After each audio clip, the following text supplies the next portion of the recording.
Me and my best friend we were going to the show. We were 14, 15. And we were at the show. We were standing at the bus stop, and we got called the N-word. You know, we were in a white neighborhood, and the theater was in that area, and we're waiting, and just, you know, okay.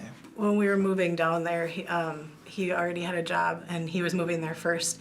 And so my friend and I went down to look for apartments. We looked at several, found one that we really liked, and it was a good price.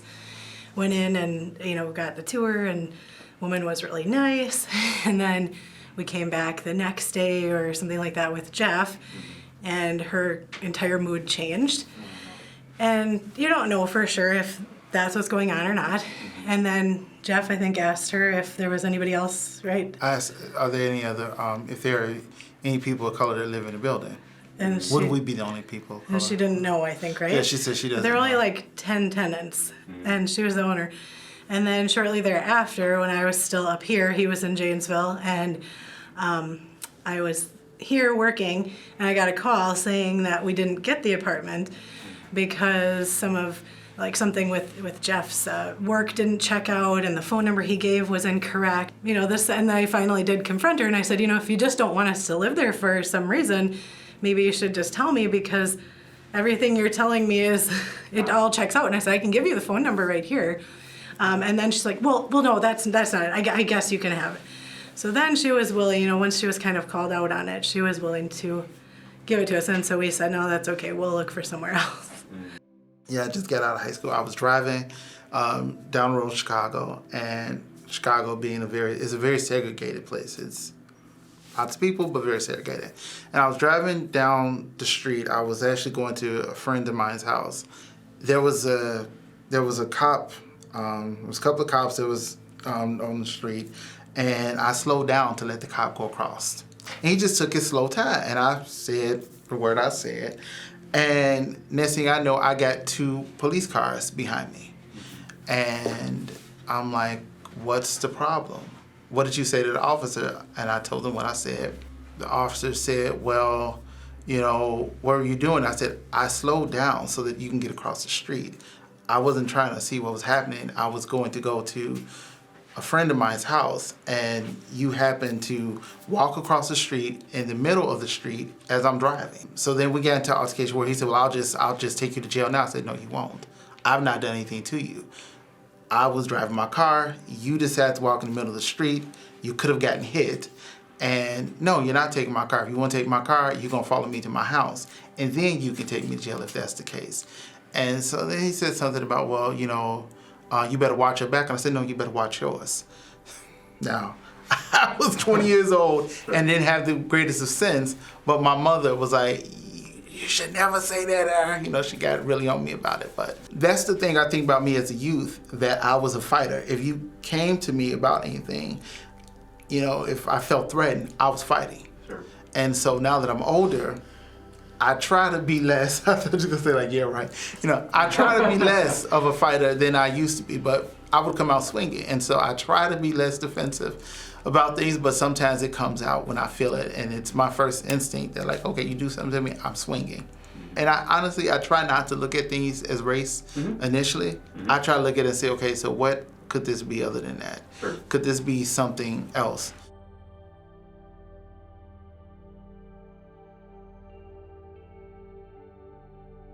Usually what I do is I'll say, you know, that ain't cool. It's not cool. Don't do that again. Yeah. You know, cause yeah, cause they could be worse. I could say worse, and I usually don't. Right then in that moment, if I think about it long enough, I would. But usually I just, you know, that ain't cool. Don't do that again. Like I said, as a kid, I've always felt a strong pull towards, you know, justice. There was a lot of injustice towards brown and black people. So yeah, you know, as an adult now, even more so with all the stuff that's going on, it's I don't have the tolerance to be bothered with people like that. I would, you know, say that and keep it moving. And if they kept egging me on, hopefully it doesn't wound up with me saying something I shouldn't say. But you know, that's me being honest. You know, I'm real about it. Yeah. You know, I hope that people can respect that.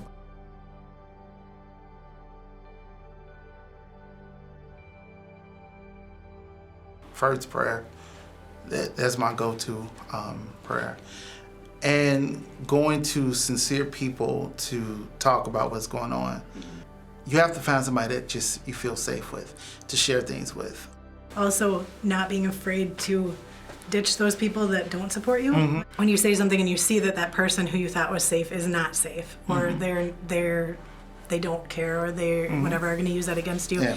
It's okay. You don't have to take that and just say, well, I guess that's just the way it is. There aren't very many people of color here, so I just have to deal with it. Yeah. You can walk away and say, you're not a good friend. I'm going to find someone else, and that's okay. Yeah.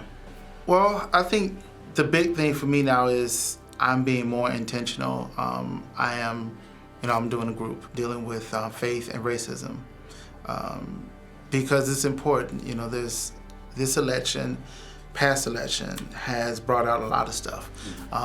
And because of that, I feel that as a Christian and as a person in this skin, I can't just sit idly by anymore and just say, okay, well, it's okay that you have those beliefs and you believe in God. No, I can't. I can't sit back and not educate. And that's one thing that I've always been willing to do with people, that when they've said things that were out of pocket, is I've tried to educate people. And so that I feel I should do in the body of Christ now, because it just can't be on the secular side or with my clients or with friends or family members. It's with everybody now, because I just, this last year has really put me in a position of saying, like, no, why are we still holding on to these things? So yeah, I just can't sit by anymore and say, okay, let you be racist over here and let you say little things, and so you're doing something. Yeah, my spirit won't sit with it anymore. I just can't. So that's me coming out swinging in a positive way.